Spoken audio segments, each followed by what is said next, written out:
নমস্কার নমস্কার সুপ্রিয় দর্শক, কেমন আছেন? রামকৃষ্ণ নার্সারি থেকে আমি শ্রীকান্তদের কথা বলছি।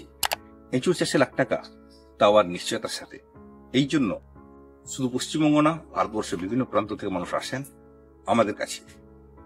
আমাদের সাথে জুড়ে থাকলে আপনি এই এঁচুড় চাষ বা বিভিন্ন রকম কৃষি বিষয়ক তথ্য অবশ্যই পাবেন। আজকের প্রতিবেদনটা মেনলি এঁচুড় বা বারোমাসি কাঁঠালের উপর রাখছি। বিভিন্ন দূর দূরান্ত থেকে যেমন মানুষ আসেন, সেরকম একটি মানুষ এসেছেন। প্রাথমিকভাবে ওনার পরিচয়টা আমি নেবো, কেন দূর থেকে এসেছেন এবং আমাদের কাছে কি ফলন উনি দেখছেন, এই চাষের সম্ভাবনা কতটা, বাস্তব সত্য কতটা, প্রকৃত তথ্য তুলে ধরছি আজকের এই প্রতিবেদনে। নমস্কার। নমস্কার, কেমন আছেন? ভালো আছি। আপনি ভালো আছেন? হ্যাঁ, আপনার পরিচয়টুকু একটু যদি দর্শকদের দিতেন।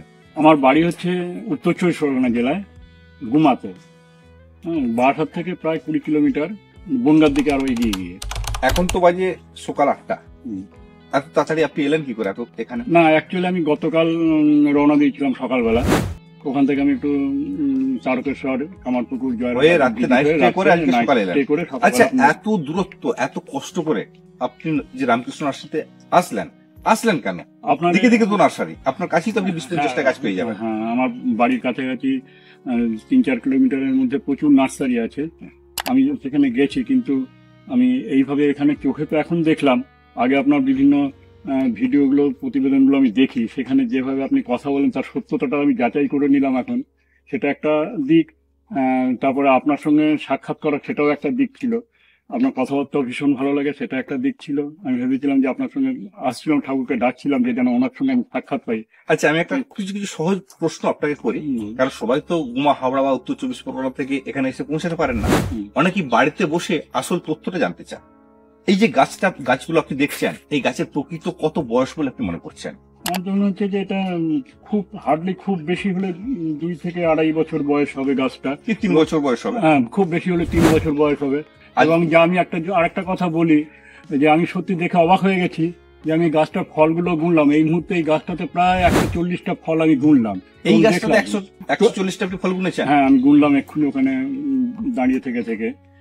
আপনি যে কথাটা বলছেন, এটা কতটা বাস্তব সত্য? বাস্তব সত্য। আমি তো গাছতলায় দাঁড়িয়ে আছি, যদি আপনি বলেন আমি মনে দেখিয়ে দিচ্ছি একটা করে। এই জায়গাটায় কত ফল রয়েছে দেখুন। আচ্ছা, আমি আরেকটা আপনাকে প্রশ্ন করি। ধরুন এখন যদি 140 পিস আপনার ফল থাকে, তাহলে এই গাছটায় সারা বছরে কত কিলো ফল দিতে পারে বলে আপনি মনে করছেন? যদি এভারেজ যদি একটা আমি যদি 1 কেজি ওজন হয়, বা তার একটু কমও যদি হয়, 800-900 হলো আজকের ডেটে 140 পিসে চলে যাচ্ছে, মানে 70 কেজি। কারণ যদি সারা বছর যদি এইভাবে ফল হয়, তাহলে তো 4-5 কুইন্টাল ফল না হোক 2-3 কুইন্টাল ফল তো পাওয়া যাবেই যাবে। কৃষকের পরিচর্যার উপর নির্ভর করবে। আমরা বলে থাকি সাধারণভাবে একটা গাছে 30টা ফল, 30 কেজির আমরা গ্যারান্টি নিয়ে থাকি। মার্কেটে উনি এভারেজ 35 টাকা দাম পেতে পারেন। টাইমটা হচ্ছে যদি ভাদ্র মাস থেকে পৌষ মাঘ মাসের মধ্যে উনি ফলটা বিক্রি করতে পারেন। আচ্ছা, এই মুহূর্তে এঁচুড়ের মার্কেট মূল্য কতটা বলে আপনি মনে করছেন? আমি পুজোর সময় এঁচুড় কিনেছি 250 টাকা কেজি খুচরো। তার মানে পাইকারি তো হতেই পারে 150 টাকা 15 টাকা তো হতেই হবে। 150 টাকা 15 আপনি এই যে 150 কিলোমিটার পথ জার্নি করে আসলেন, ক্লান্ত, অনেক আশা নিয়ে আসছেন, আসার পর নিজেকে কিরকম অনুভব করছেন? নিজের জীবনটাই সার্থক মনে হচ্ছে। এই গাছটার সচক্ষে দেখলাম, এতদিন ভিডিওতে দেখতাম, মনে মনে ভাবতাম একটা কথা, সত্যি আপনাকে বলছি, আমার ওই বাঞ্ছারামের বাগানে, সেই লিচু বাগানের কথা মনে পড়তো।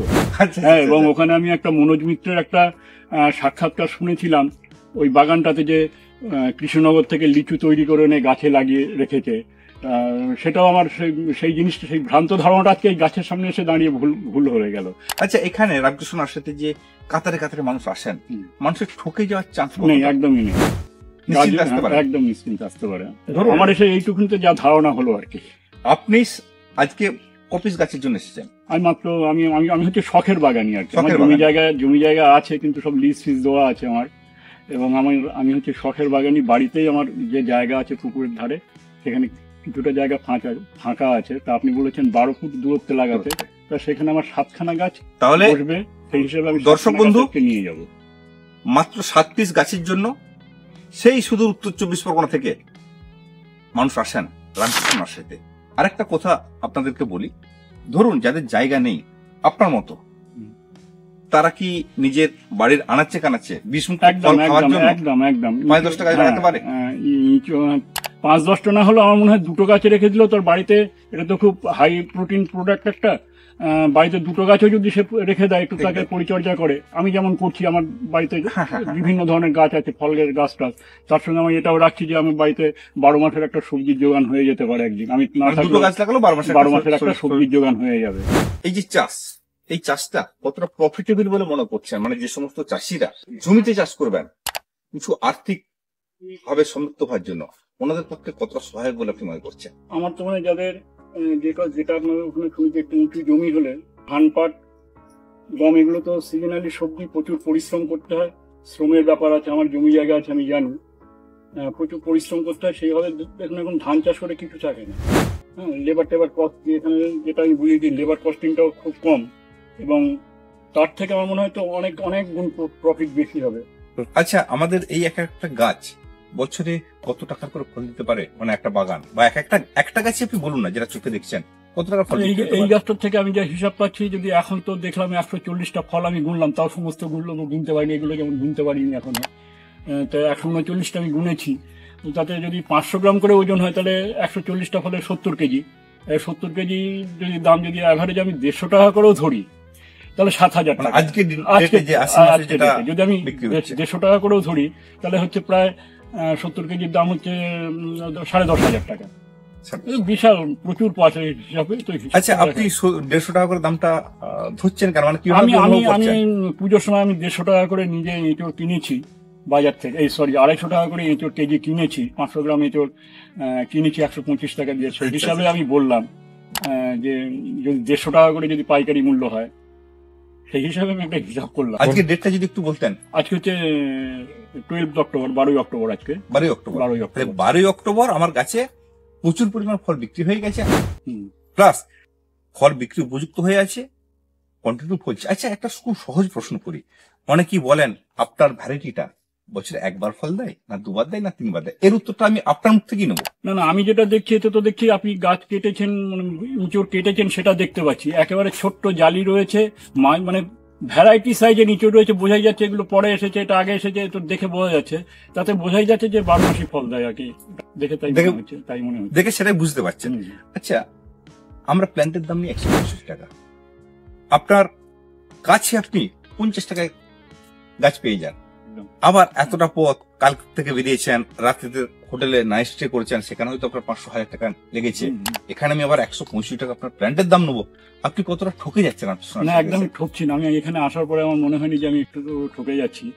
আপনি ঠিকই বলেছেন, 50 টাকা 60 টাকা আমাদের গুমার থেকে বদরহাটের বিভিন্ন প্রচুর নার্সারি আছে, ফলের নার্সারি, সেখান থেকেও আমার একটা গাছ লাগানো আছে, আমি 6 মাস 8 মাস হয়েছে বসিয়েছি। যে গাছটা লাগিয়েছেন, যেখান থেকে লাগিয়েছেন, তার পাশে আমার গাছটা লাগালে সেই গাছের থেকে আমার গাছ কত গুণ বেশি ফলন দিচ্ছে, তবেই আপনি পারফেক্টটা বুঝতে পারবেন। কারণ গাছ এমন একটা জিনিস, ছোট অবস্থায় বোঝা যায় না যতক্ষণ না ফলন দিচ্ছে। ভালো ফলনের জন্য প্রয়োজন হয় উন্নত প্ল্যান্ট আর উন্নত পরিচর্যা, দুটোই পাবেন আপনারা রামকৃষ্ণ নার্সারিতে। তাহলে দর্শক বন্ধু, বিকল্প চাষ হয়ে উঠতে পারে আপনার উন্নত হাতিয়ার। কারণ বিকল্প চাষ করে আপনি গতানুগতিক চাষ থেকে বেরিয়ে আসতে পারেন।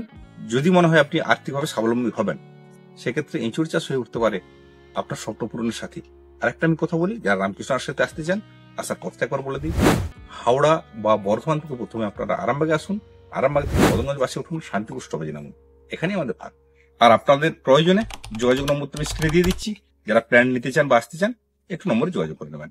আজকে প্রতিবেদনটা বড় করছি না, দেখা হচ্ছে পরবর্তী কোনো প্রতিবেদন।